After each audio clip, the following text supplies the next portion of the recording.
Jiang. Jiang. Yeah.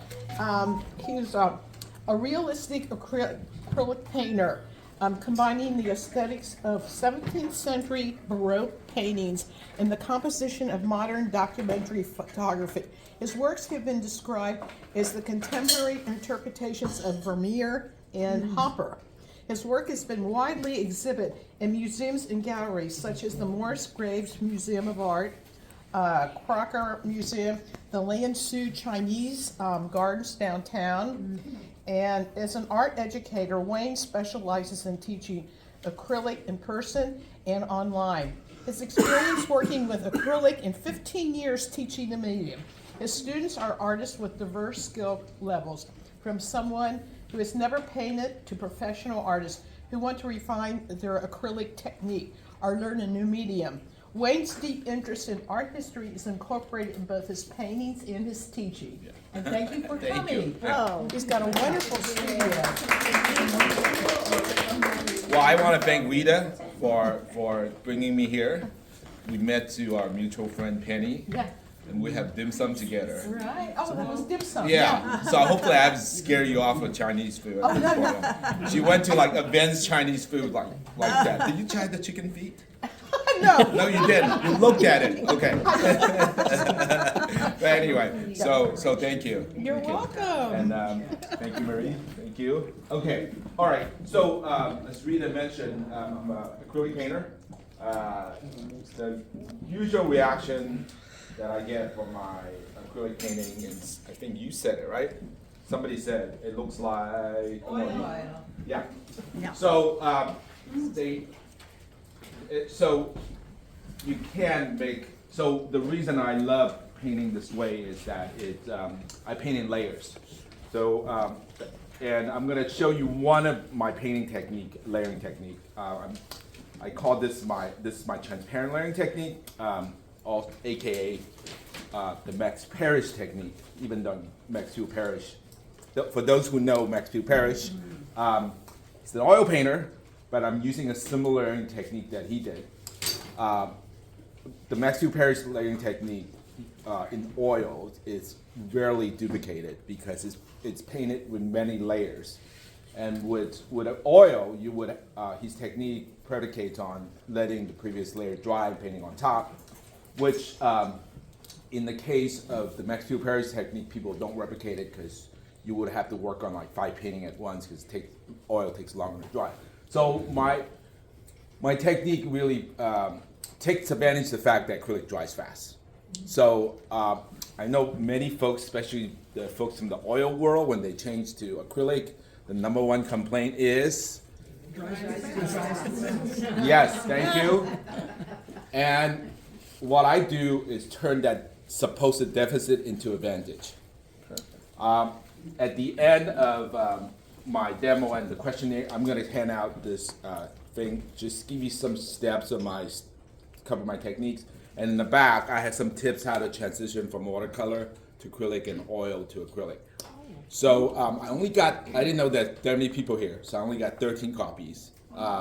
So I will send a PDF of this to Rita, so you can send it to your people who didn't attend or people who were here and didn't get a handout, right? So you don't have to file with this at the end. So again, I teach online and in person, especially online since the pandemic, and I try to do probably one in-person workshop per year per city. So I have one happening Oregon Society that's coming up. With that said, I do smaller workshop at people's homes. So you have a big enough garage that can hold up to 7 to more people, and you want to do a nice small workshop, come talk to me. And also when I do my acrylic workshop, I always provide the material because you guys usually bring the wrong stuff. So that makes it easier. Okay, so yeah. Any questions before I jump into this, or should I just jump into it? Okay. Is that linen or is that wood? This is MDF board. I use the cheap stuff, and it works just as well as the expensive stuff. That's something I talk about quite a bit, and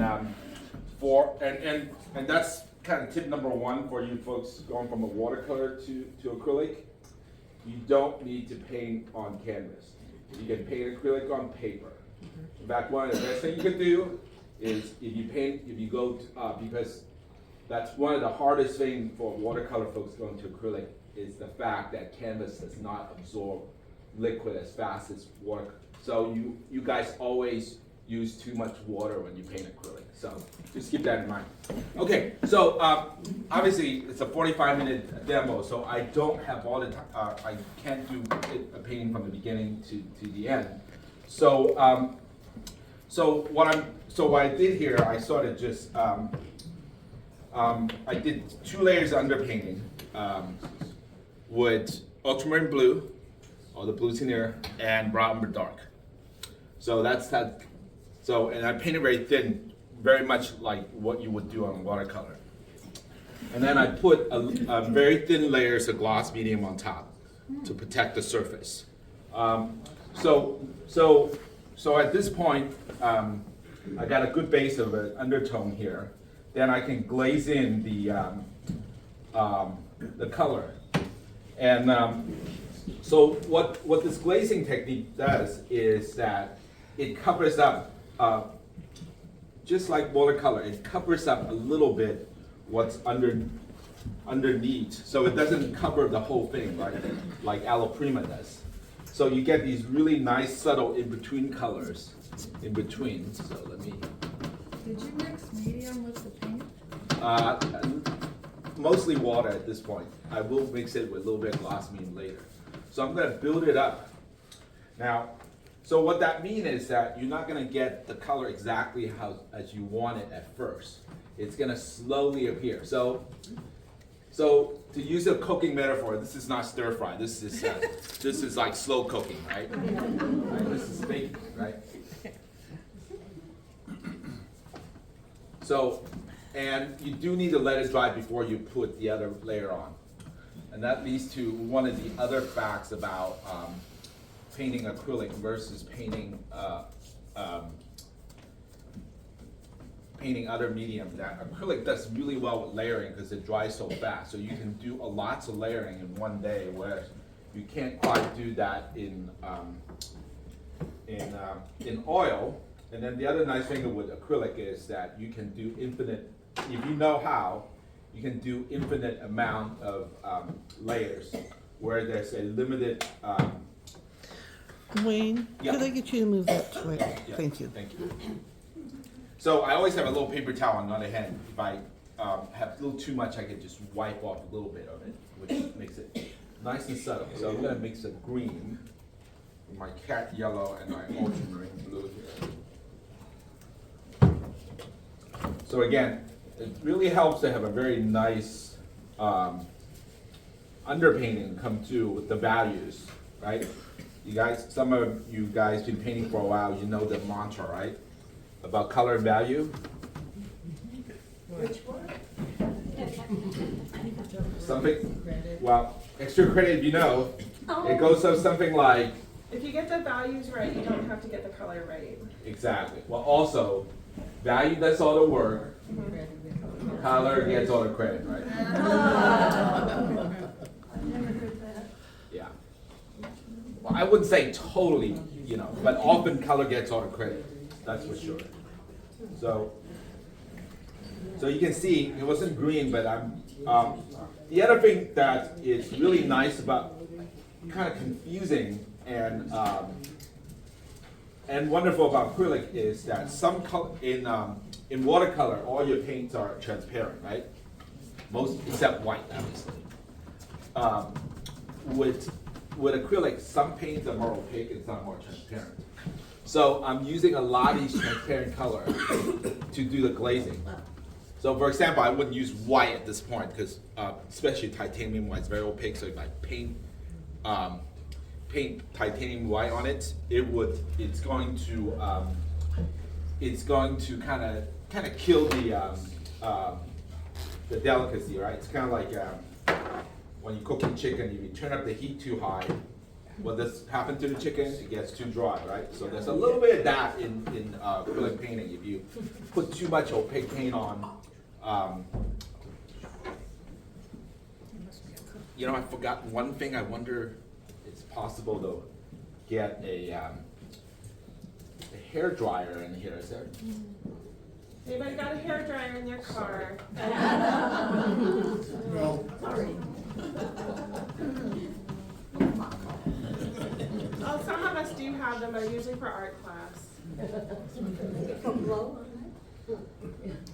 Well, I'll get up there. Yeah, like saying, I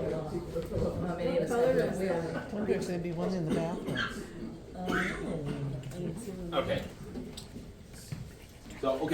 So usually at this point I'm going to blow dry it, but I am going to. Shake it really fast, that's what my. I don't think it will work for that. Okay. Yeah, that would be great. Okay. So. Okay. Check in the restroom. Yeah, is that got heat on it? No, it's just an air conditioner, I think. All right, that's not gonna work. Okay. All right. Okay. So. How about waving your arms? Yeah, maybe this will work. Okay. So this is a technique that's really good for people transitioning from watercolor to acrylic.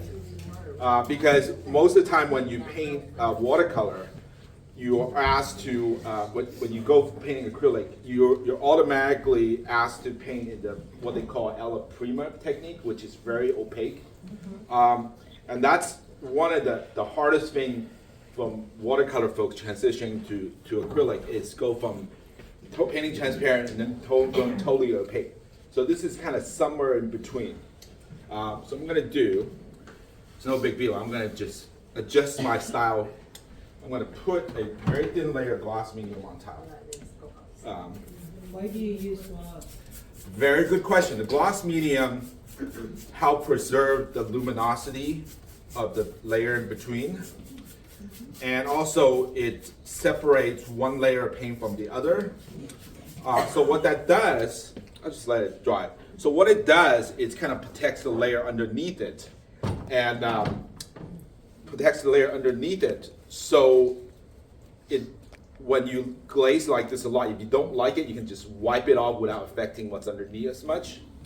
Also that one of the things that you notice acrylic is that the wet on wet technique doesn't work as well as it's in oil or watercolor. So, but with more paint layer on top of it, the blending gets easier. So this is another way of getting the paint build up faster, so the blending goes a little bit better, smoother. Yes? What kind of board is that? That's MDF board. So it's a particle board. Oh, You can get it in the. You can get that in the. You can get this in any lumber store, Oh. or lumber yard, whatever. What about see what I do? I create. When I create, I try to get boards from. Can you create on regular boards with paint? The answer to that is depending what technique you're using. So without knowing your technique, I cannot answer that question. All right, so I'm going to continue to do a little bit more. But instead of adding, since I don't have a dryer, I'm going to add more glass medium in my paint in between. That will help. So I'm going to add a little bit more here. So you can see the color. The other thing with acrylic that's different than watercolor is that if you layer the way I do here, the color does not get degraded. It actually gets slightly more intense depending which color you're using. So the green, see how it's more saturated it gets here? Wow. So and because it's multi-layering, the color gets more subtle because you're seeing all the layer underneath then, rather than just the color on top. I learned this by going to museums and looking at all these old master paintings and figuring out how I would replicate that in acrylic. So I'm going to put a little bit purple on top. So so I'm doing a very thin purple here, and the purple a pretty subtle purple because it's not, because the blue underneath's coming through, right? So I'm gonna continue Do to you do mind that. telling us what colors you're using? This is Cyaxin purple. For my money, that's my go-to purple. You don't really need other purple. It's a really nice, it's a kind of middle of the road purple. With a little bit mixing of cat red and lizard crimson in the bottom. Now for those who are watercolor, you might be freaking out a little bit because you painted over the white spot. Right? It's a form of glazing, basically. Yes. Yes. Yeah. I couldn't find a hair dryer, but there's a very small leaf blower. Don't think that's gonna work. Sorry, I usually don't. But it's okay, I'll adjust my technique to, so my workaround this technique is instead of mixing with water, I'm gonna mixing it a little bit more with gloss medium. So,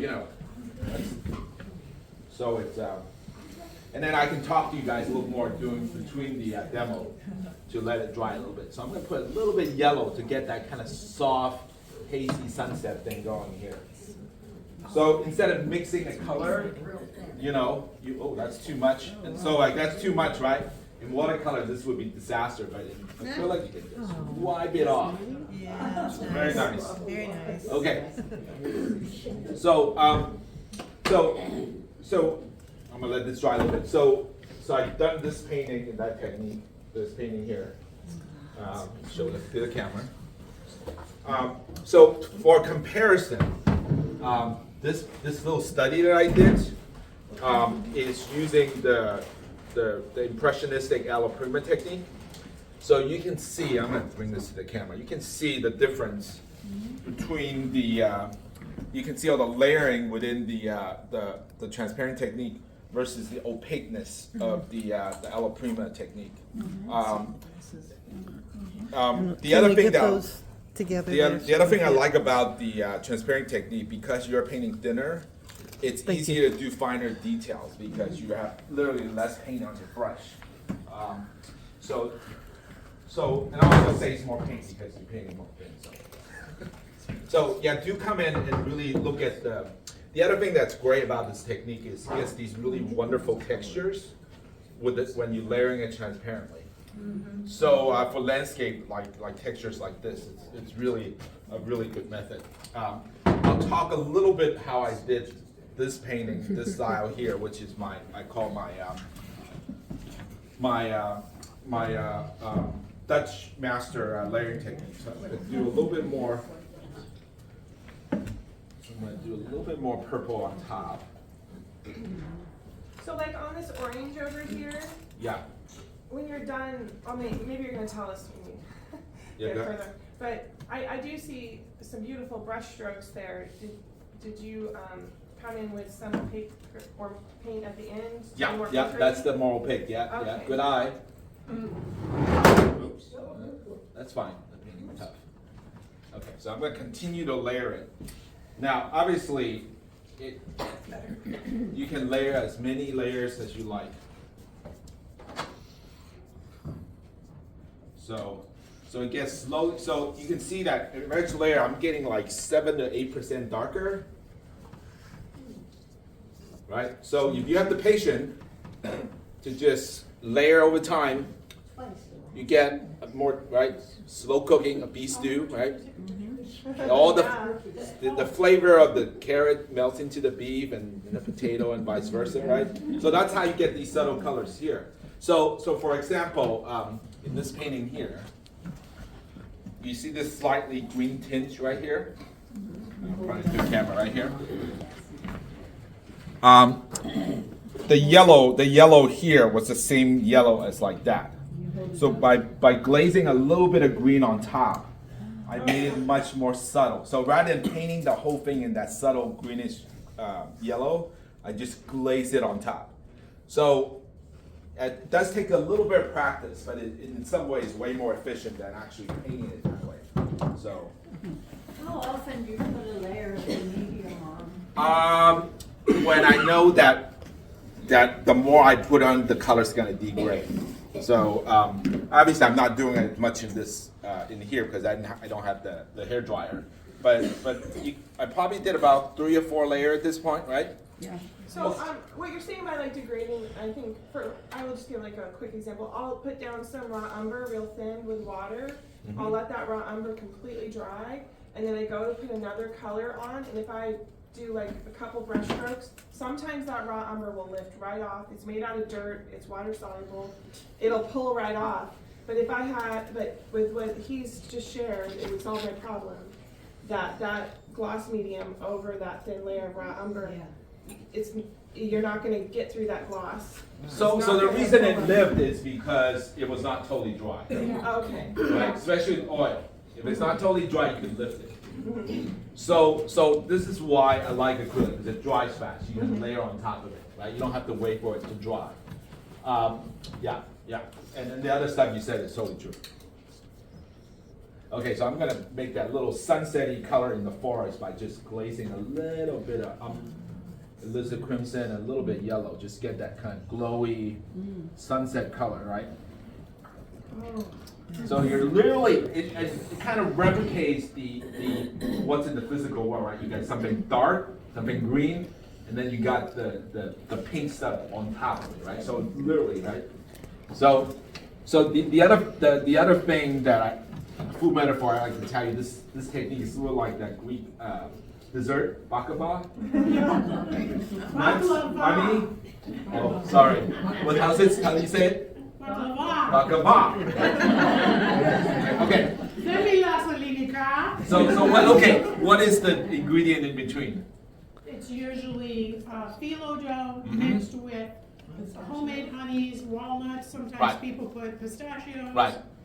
So the phthalo And then dough. lots of butter. Right, lots of ooh, that's the good stuff. So I like to think of the gloss medium as the phthalo dough, and all the. I think it's the butter. No, it's the phthalo dough. It separates the layers, right? That's why you bind to, you get all the crunch, right? So the gloss medium is the phthalo dough in between. So that you can, when you bite to it, you can taste all the layer in between, right? So the gloss medium kind of separates all these layers, so you can see through it, right? Whereas when it's all mushed together, it doesn't taste as good as separate. Anyway, so. By the way, I do a lot of food metaphor in my, and since you guys have food, so you guys were just asking for it. Okay, so obviously I can do, so at this point, I'm done with the transparent layer. So I'm gonna, let's see how I'm doing in time. I'm doing pretty good in time, right? I got about 20 minutes? Yeah. Okay, so I'm gonna dry this, and then, as my last layer of transparent, usually I would probably do a little bit more, especially if I'm doing figurative work, then there's a little more finer layering going. Let's see. So let me see. So the underpainting technique varies depending on technique. I'm gonna let this dry while I talk about this. So the other technique that I use, which I used to use, so I do paintings in different techniques. I probably, at this point, I probably do the transparent layering technique about 30% of the time. So like, it works really well in sunset, in landscapes, and in night paintings works really well. And then this is the technique that I use. I used to use about 80% of the time. Now it's more like 40% of the time, and then the rest, well, so 35. Well, this is about 40% of the time. Then the rest, the 25% of the time, I either combine them, and about 10% of the time I do the alla prima technique, for kind of quick and dirty. Well, not quick and dirty, just to give people another perspective, like more impressionistic landscape, like plein air kind of stuff. I would do the alla prima because it's quicker, so stir fry versus slow cook, right? So the Dutch master technique, obviously, give you an idea where the technique comes from. It comes from the Baroque painters like Vermeer and Rembrandt. This particular technique is very similar to how Peter Paul Rubens would have painted. He had a big workshop, so all his steps are very methodical. And also there's tons of halfway finished Rubens paintings in the museum, so they're great to study. So if you want to study painting, the best way to do is go to a museum and see half unfinished painting. And then compare to a finished painting, and you can see the steps in between. So, so this is a technique that I use to paint about 80% of the time. So, my pencil drawing starts with a yellow ochre underpainting, and then burnt sienna underpainting.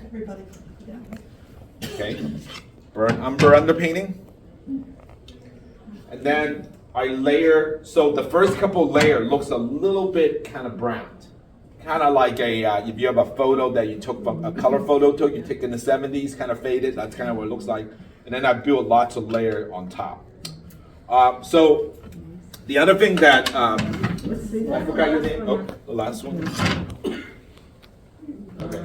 So feel free to come look at this at the end of the demo here.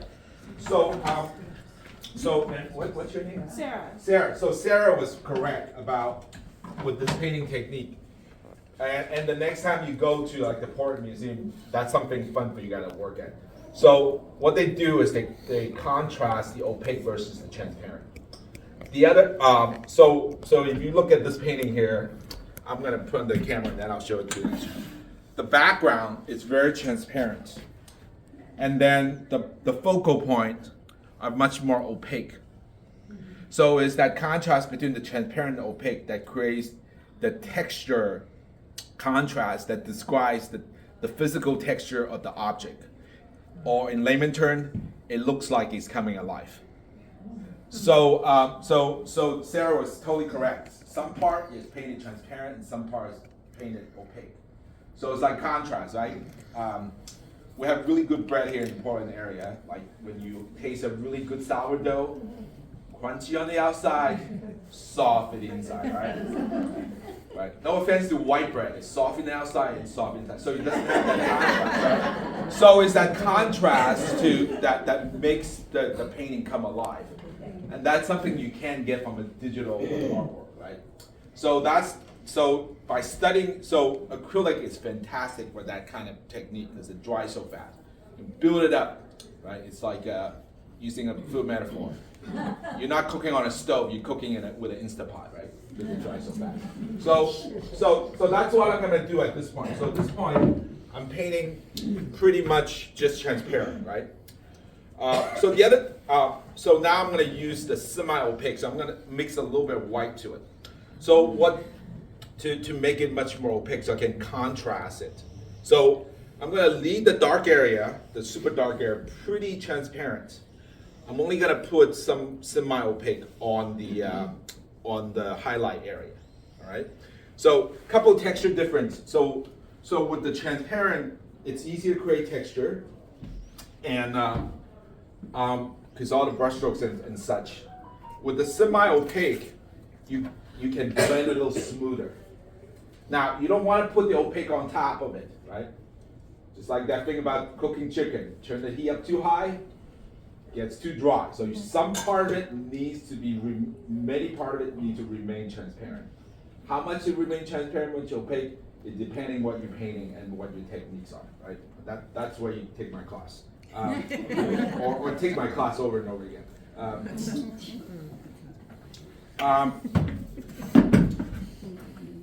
So let's establish a focal point here. Where's the focal point, guys? Which part? Which is this? Yellow. This part of the cloud, right? Yeah. So this area is going to have the highest contrast between opaque and transparent. Just like in this painting, this is the focal point. So this is very opaque and this is very transparent. So I'm going to set up that trend, right? So this is part of the bread that's between the crunchy outside and the soft. All right. So Now, you don't want to totally go opaque all of a sudden, so I'm going to paint it kind of semi-opaque, so I'm going to still add a little bit of water to it. I'm going to add a little bit of white, and this part requires a lot of patience, so even though I only got 10 minutes, I'm going to slow way down. You can have 20 minutes if you want. Oh, no. Hold me to a schedule. Oops, so I'm going to do a lot of this. I'm going to like mix and test, mix. If I got it wrong. The other thing that I can tell you guys, my teaching is that, especially later in your painting, you're gonna mix more. You should not think whatever color you have in here is not gonna be the right color. So a lot of people would spend all day mixing, thinking of a color, and then put it on, and when that color's wrong, they just put more paint to it. So it's much easier if you mix the wrong color, just wipe it off and mix again, rather than putting more and more color to it, right? It's like putting salt, right? You don't put too much salt in here. Put a little bit at a time. Okay, so that's pretty good. Maybe a little lighter. So I'm gonna do a lot. So when you have a chance, you can come take a look at. So you can, for those that are in front, you can see the difference of the opaque being much more smooth, and the transparent being much more texture, right? You can sort of see that, right? A little bit. So come closer. The other thing with these opaque transparent thing is that with these variations of texture is that it really rewards the viewer to look in and look at it carefully to see all these textural differences. So and that's what I really enjoy about painting in this technique. It really, see, that's too yellow, so I'm gonna wipe it off. May I ask a question? Sure. It seems counterintuitive that the more opaque paint has less texture. I mean, it seems to me like the glazes would be less texture. So you're an oil painter, huh? Well, some. Yeah. It's because you don't paint transparent. So you can see that that's the case. That's probably like a 2-hour discussion. So I'm not gonna go there. So all I can tell you is take a look at my painting. Oh, Yes, you could make opaque texture, but that's if you super opaque and you use a very rough brush. So it depends on the technique as well as the amount of paint, right? Thank you. So right now, this is not opaque like Right. Monet opaque, Right. but this is more like semi-opaque. It's not like butter. It's not like butter. Yeah, It's not exactly. like butter. It's Yeah, this more is like a It's like a laying on yes, top. like thick stew. Yeah, it's Yeah. laying on top of the transparent, you guys. Yeah. Like a cream color. So- Yeah, like a cream consistency. Yeah, there's opaque, like thick opaque, like Monet opaque. And then there's like semi-opaque, like what I'm doing now. So the opaque, like the Monet example would be that's where you get the texture, right? Like palette knife, for example. So that it's a different variations of opaque. Just like there's a level degree of crunchiness, right? There's the red crunchiness and there's the cookie crunchy, right? So you talk that example you talk about is the cookie level of opaque crunchy. Yeah. Thank you, that's helpful. Yeah. So yeah, the other thing is that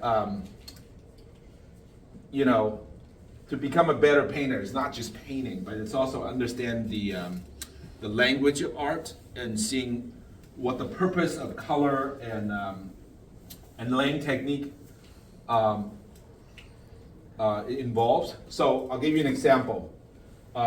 The Baroque paintings technique I do, I use much more limited color palette and also more earth tones than this technique, because before the 1800s, most paints are made from organic materials.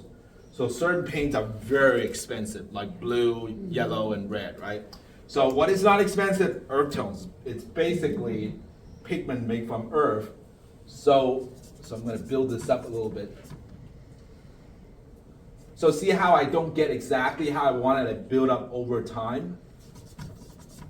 I let it dry a little bit, right? See how, so the other thing that's happening here is that it's easy to get the sharper edges with the semi-opaque, whereas the transparent tend to have a softer edge, right? So I'm using the semi-opaque not only to create that contrast between the layer, I'm also using it as a sharper edges to create a stronger focal point, right?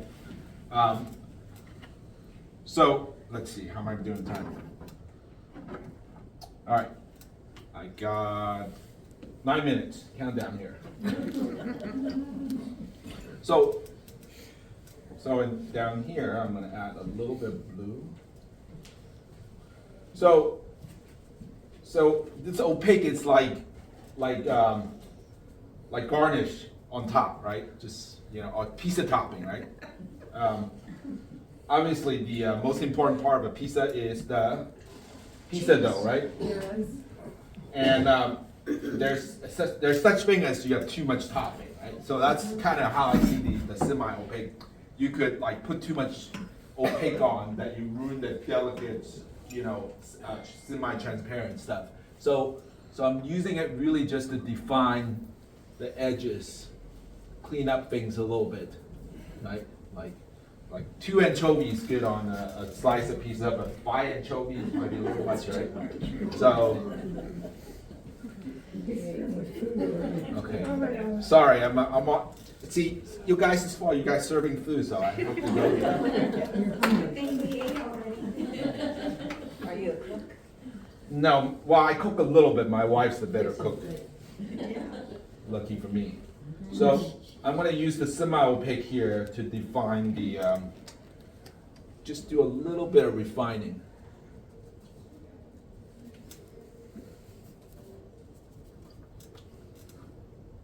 And you're ambidextrous. Yes, I am. I was born left-handed, but they forced me to write with my right hand. But so when I'm painting much bigger painting, I use my left hand more. Yeah, you've been going back and forth here. Yeah. Oh, it's Very so good useful. observation. Very nice. Being ambidextrous is so useful when you're painting because when one arm starts to get really tired, you can use your slightly less good arm to do fill-in work. So again, I'm doing this, this is very transparent. It's not totally opaque as this, but it's slightly more opaque. But I'm still varying, so I'm not gonna put too much of this stuff over here, because then I lose that contrast difference between the opaque and transparent, right? It's like, what's the other metaphor? Hot sauce. Use a little bit, it's good. Too much, then it's, it's too much. Well, if you use too, I've done this so many times. I do this beautiful underwork, and then I get or whatever my underpainting is, mixed media or whatever, and then I just get too opaque happy, and I might as well just done an all prima painting and not even bothered with all that underwork if I was just going to cover it all.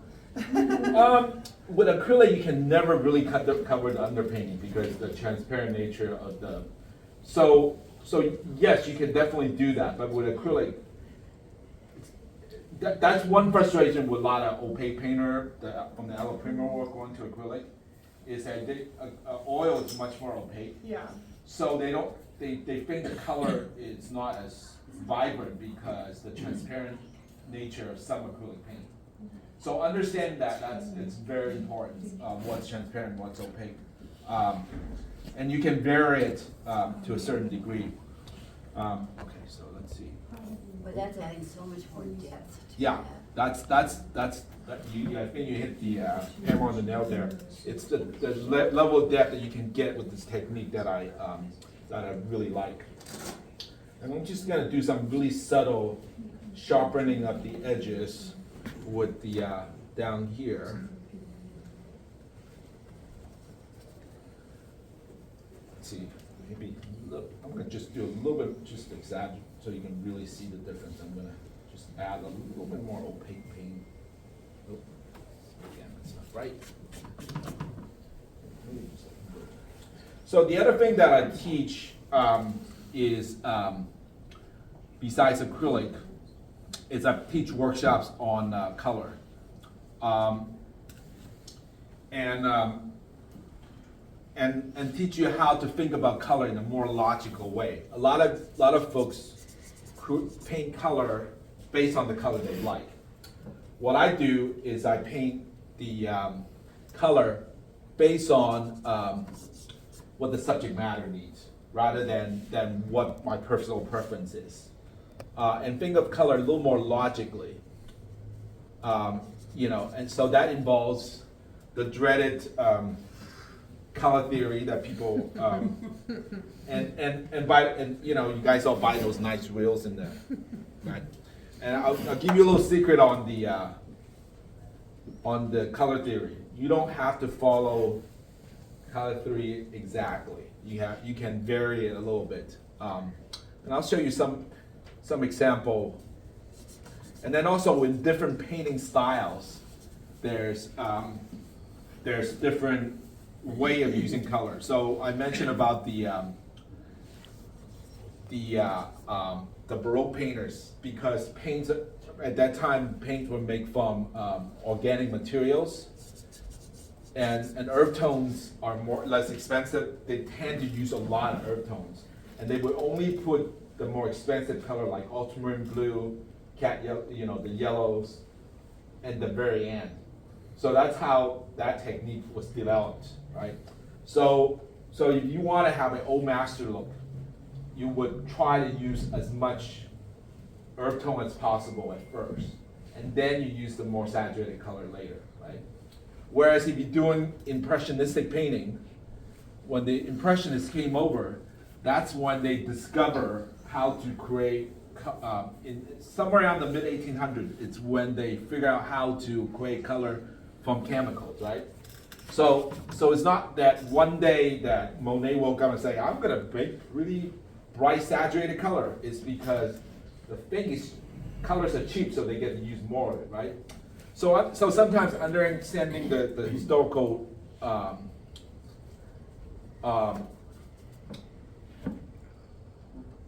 context within it, it's helpful. Okay, so I'm going to let this dry a little bit. So while I'm letting this dry, so this is kind of stuff that I have students do in my color class. So I have them create many different versions of the same composition using color theory and some, so a couple different variables. Oh, sorry. There we go. Okay. So for example, this is quiz time. What color theme is this? This is green and red. We have so coming. Okay, very good.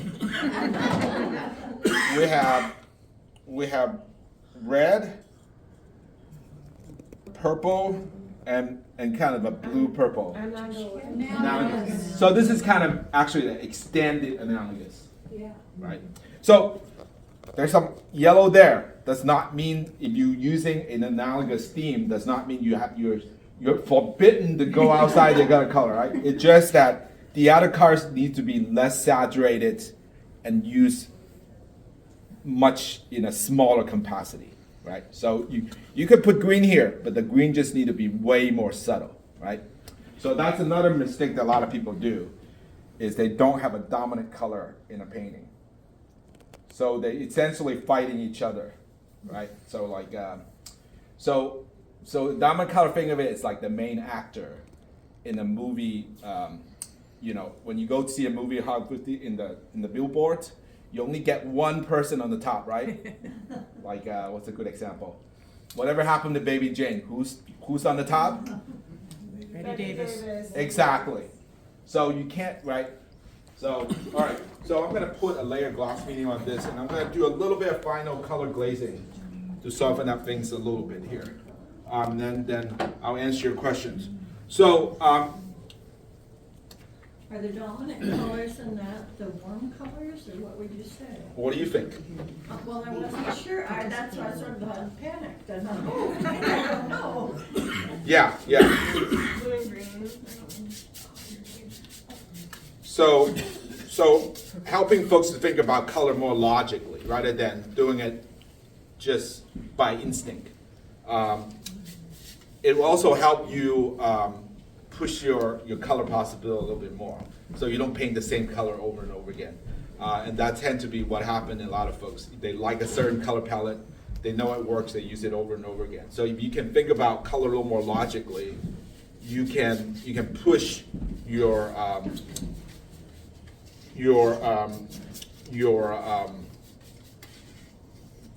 painting a little bit more, and also everybody has their own sensibility in color. So working with your own sensibility in color is very important. It's like kind of like spicy food, right? Some people like very spicy food. Some people don't like any spice at all. So one thing to consider is if you're doing that. Are you cooking for yourself or are you cooking for other people, right? So if you like spicy food, who likes spicy food here? Okay, when your friends come over that does not like spicy food, what do? You don't cook the same way that you cook for yourself, right? You soften a little bit. So it's a little bit like painting, right? Are you painting it for yourself that like spicy food? Well, in this case, spicy food, the metaphor would be people like a lot of saturated color, okay, right? Are you painting for somebody with us that are just okay with spicy food, right? So what is the painting for, right? So a lot of time you would not necessarily choose the color you like because it honors the subject matter, right? Does that make sense, right? So that's something to think about when you think about color. I can say that I'm using the purple and blue here because I'm channeling Next View Paris, who uses purple in it, right? So anyway. All right, so this is almost dry. So that's something to think about when you think about color, is what feeling you're trying to create. And does the color in the painting reflects on your objective, rather than, I like this color, I'm gonna paint this. So that's why sometimes it just looks wrong. Your painting looks wrong and you can't articulate it, because it doesn't, the color or the composition does not reflect the narrative that you're trying to create. That make sense? It's not telling the story accurately. Right. Or you're towing it in a way that does not honor the subject matter. Yes. Right. So go ahead. You may have already covered this, but I have a dumb question. Can you use this glazing technique on canvas? Yes. Yeah. Something that also depending what your painting technique is and how you prepare the surface. That's like a 2-hour thing that I'm not going into. So it's not going to work for any surface that you give. It has to be on a surface that absorbs water well. So if you have a board that does not absorb water, this technique would be like making mud, because everything just flows on top, right? Yeah, go ahead. Would you tell us a little bit about the paints you're using instead of the... Oh, I use Novacolor. The only thing about Novacolor is they don't sell them in the stores. You have to buy them on their website, and they only sell it in jars. They don't sell it in tubes.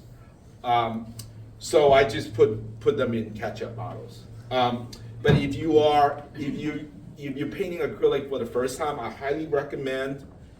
They're not my sponsor, but I highly recommend Liquitex. The main reason is that their packaging are fantastic. No offense to Golden, very expensive paint, right? People say you should buy those paint. Their tube they use are basically the same tube they use for oil. The problem with that is with acrylic, it dries out fast. So a lot of times you don't close it right, it dries on the opening and you can't close it, air gets into it, your paint gets dry really fast.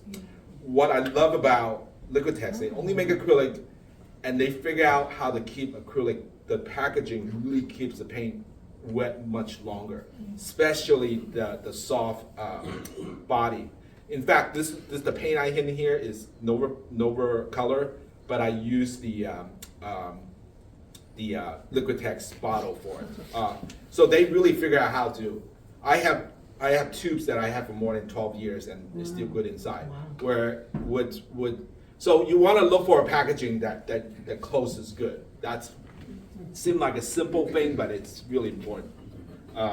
Okay, so let's see how I'm doing time. All right, okay, I got to finish. So I'm gonna just put a little bit should we go more red or more purple, guys? Purple, all right, purple. I think it's beautiful, just like it is. You know, He's gonna do something magical.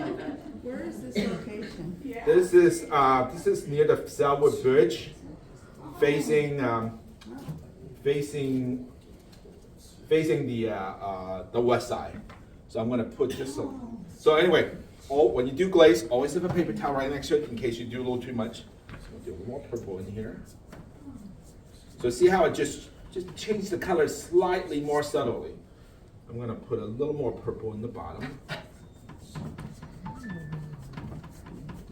So it kind of unifies. Also, the other thing it does is soften up the background so the focal point comes forward a little bit.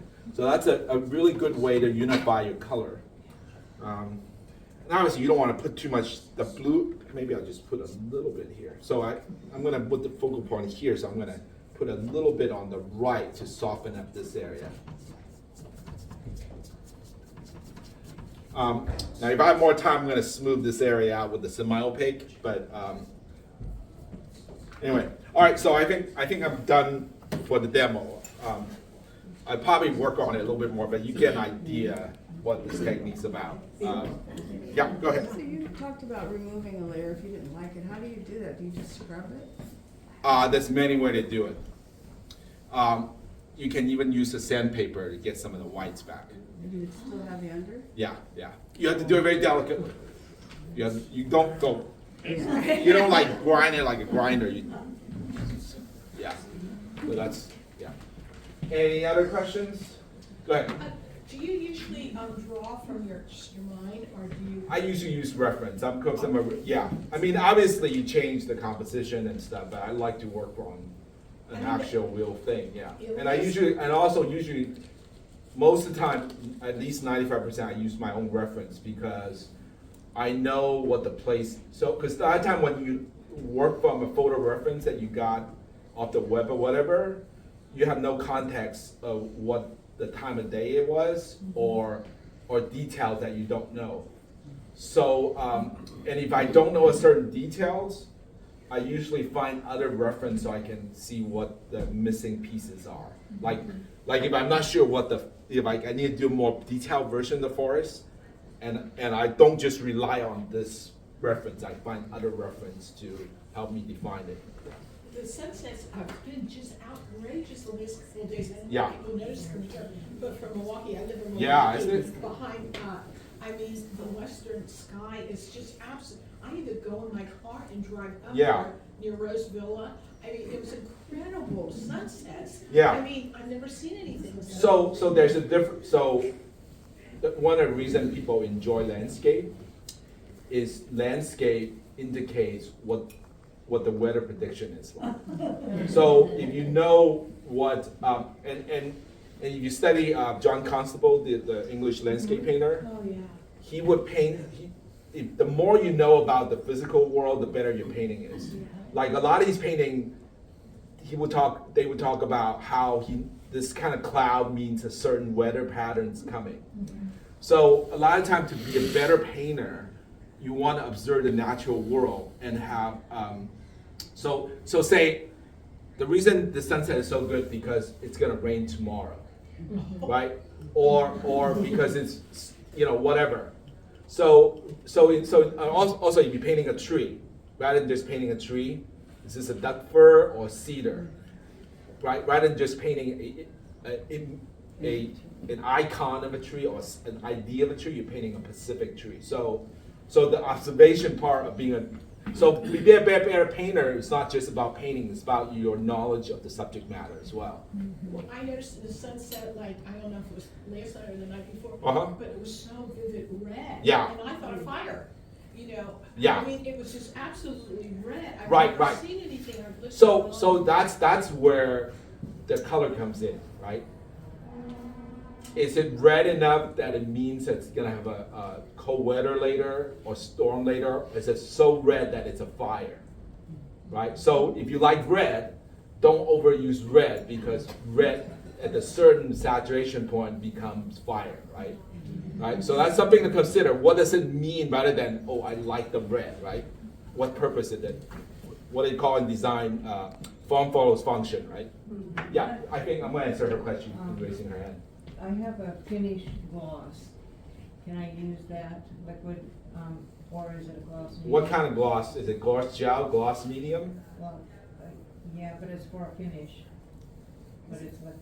Is it acrylic? Is it varnish? Are you It's a- talking yeah, it's about a varnish? Yeah, it's a varnish. Liquid.